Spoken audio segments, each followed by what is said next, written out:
Hello guys! Welcome back ulit sa aking channel. Sa video po na ito ay isi-share ko sa inyo itong tungkol dito sa Smart YouTube TV app na old version na kapag pinlay mo ay hindi na talaga siya gumagana at naglo-loading na lang.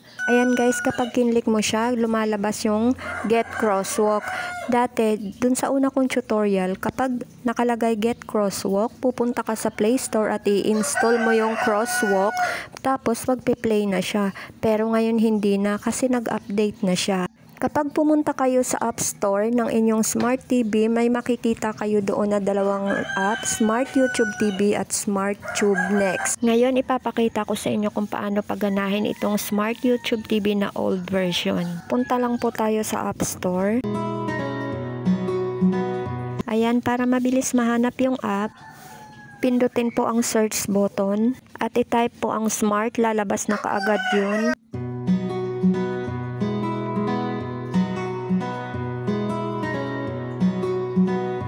Ayan guys, lumabas na siya. Pindutin nyo po yung Smart YouTube TV na old version.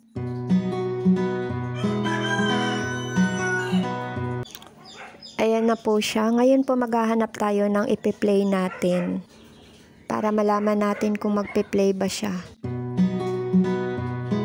Try natin to. Ayan guys, gumagana na siya. Basta tuwing ipi-play nyo po siya, doon po kayo pupunta lagi sa App Store. Kasi yung naka-install, pag pinindot nyo, hindi po talaga siya gumagana doon. Try po natin ulit mag-play. Ayan guys, talagang nagpi-play na talaga siya. Forward lang natin konti.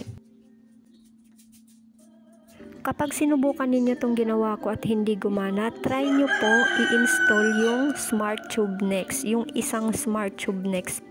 Bali, pagsasabayin nyo po siyang naka-install yung dalawa. Kasi sa TV po namin nakikita nyo naman, dalawa po yung naka-install. Pero i-try nyo po muna yung old version. Pag hindi siya gumana sa kanyo lang i-install yung Smart Tube Next. Ito po yung Smart Tube Next.